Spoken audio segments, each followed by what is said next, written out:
সি 10,000 টকা কামাইছে বছৰত। আপুনি দুখীয়া মানুহৰ কাৰণে দিয়া পইচা আপুনি জব কাৰ্ডটো লৈ আহক। আৰু ইতিমধ্যে আমি অভিযান চলাইছো, এই মানে 15 দিনৰ ভিতৰত যিমানখিনি জব কাৰ্ডৰ পইচা খাইছে, PMJI কি এনৰেগাৰ কাম কৰা নাই, এই মানুহবিলাকৰ ওপৰত BDO হওক, অফিচাৰ হওক, কোনোবা মানে মেম্বাৰ হওক, চেয়াৰমেন হওক, প্ৰত্যেকজনকে জেলত ভৰোৱাৰ কাম কৰিম আমি, তাকে খালি জনাই। আৰু আমি ৱাৰ্নিং দিছো, সময় থাকোঁতে যাৰ পইচা নিছিলে ঘৰ বনাই দিম বুলি, ঘৰ বনাব পৰা নাই ৰিটাৰ্ণ দিয়ক। আজি তেখেতসকলে কৈ আছে আধাৰ কাৰ্ড লিংক কৰিব লাগে, কিবা লিংক কৰিব লাগে, দুখীয়া মানুহ আৰু ঠগাবলৈ আহিছে। তেখেতসকলে একো কৰিব নোৱাৰে, আমি কৰিম। যিমানখিনি ঘৰ পোৱা নাই এই মানুহখিনিক আমি প্ৰত্যেকজন মানুহক ঘৰ দিয়াটো আমাৰ দায়িত্ব। আমি ৰাজনীতিত কোনো ৰকেট উৰাবলৈ অহা নাই। কোনোবা ভাবিব পাৰে ইমান ডাঙৰ ডাঙৰ কথা কৈছে, সি মানে চন্দ্ৰত ৰকেট উলাব আহিছে নেকি? মই চন্দ্ৰত ৰকেট উলাবলৈ ৰাজনীতিত অহা নাই। যি মানুহবিলাকে আজি 70 বছৰে আমাৰ দুখীয়া, আমাৰ মা দেউতা, আই বাই, ভাই ভনী সকলক বঞ্চিত কৰিলে, এই সমস্যাৰ পৰা উদ্ধাৰ কৰিবলৈ ৰাজনীতিত আহিছো, নহলে ৰাজনীতি কৰিবলৈ একো নাই। আজি যদি ৰাজনীতিটো হাগ্ৰামাই ঠিক কৰিলেহেঁতেন, গণেশ কছাৰীয়ে ঠিক কৰিলেহেঁতেন, আমাৰ দুখীয়া ৰাইজক যদি সকলো সমস্যাত সমাধান কৰিলেহেঁতেন, সহযোগ কৰিলেহেঁতেন, ৰাইজক যদি চালেহেঁতেন, আমাৰ নিচিনা মানুহ ৰাজনীতি কৰাৰ কোনো দৰকাৰ নাছিলে। আজি তেখেতসকলে বঞ্চিত কৰিলে কাৰণে আমি ৰাজনীতি কৰিবলৈ আহিব লগা হল।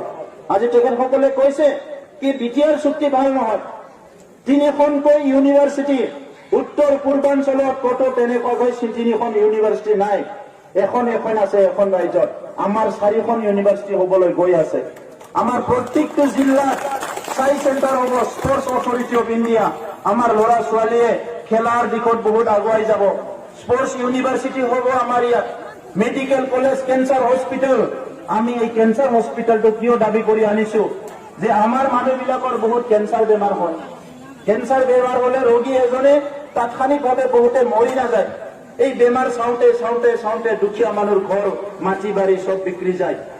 আজি যদি ইয়াত কেঞ্চাৰ হস্পিটেল এটা হয়, আপোনালোকে ইয়াৰ পৰা টেম্পত উঠাই লৈ যায়, মানে তামোলপুৰত আপোনালোকে ট্ৰিটমেণ্ট কৰিব পাৰিব।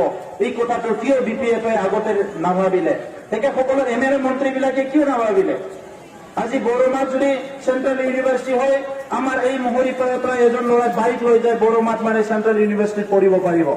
ইফালে আপোনালোকে ওদালগুৰি বৰ্ডাৰতে আছে, ওদালগুৰি বৰ্ডাৰ পাৰ কৰাৰ লগে লগে ওদালগুৰি জিলাত NIT হ'ব, national institute of technology, engineer বাহিৰত পঢ়িবলৈ যায়।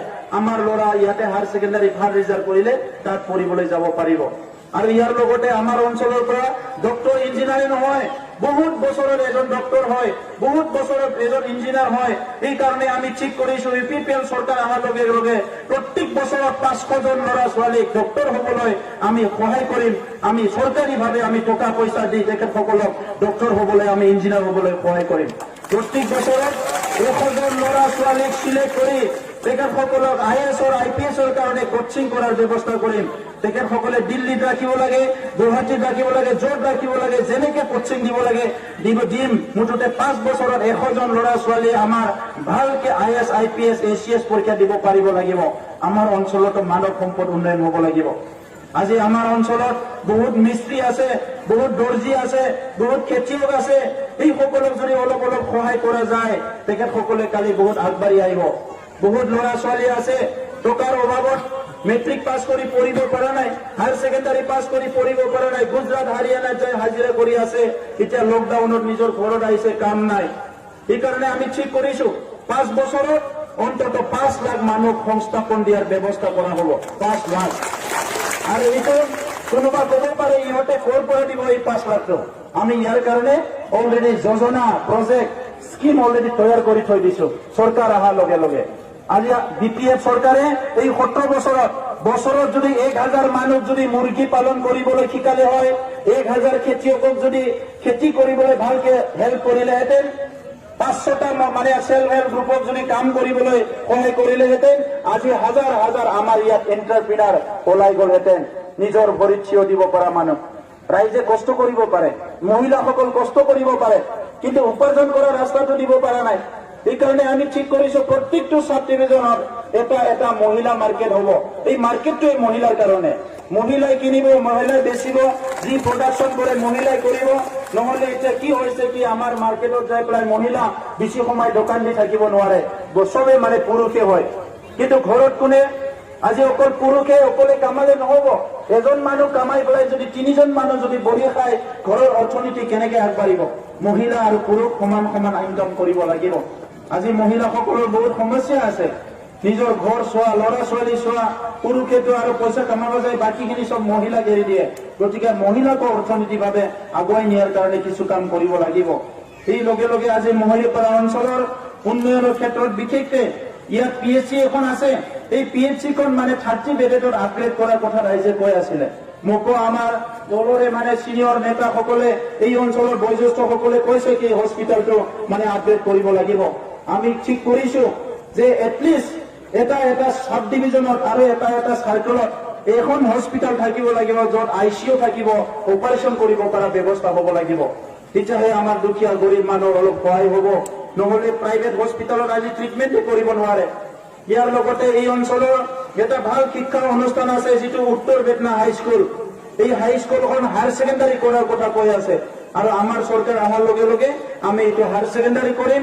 লগতে ইয়াত ছায়েন্স আৰ্টছ দুটা ষ্ট্ৰীমে ইয়াতে চলিব, কাৰণ শিক্ষাটো চবচে প্ৰাধান্য দিব লাগিব। আজি শিক্ষা নহলে নহব। এতিয়া চৰকাৰে মানে নতুন শিক্ষা নীতি বনাইছে।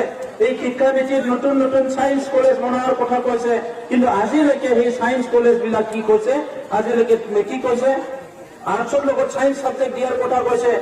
কিন্তু BTC অঞ্চলত আমাৰ বহুতখিনি যিটো কলেজ আছে তাত ছায়েন্স নাই, ইয়াৰ কথাটো উল্লেখ কৰা নাই অসম চৰকাৰে।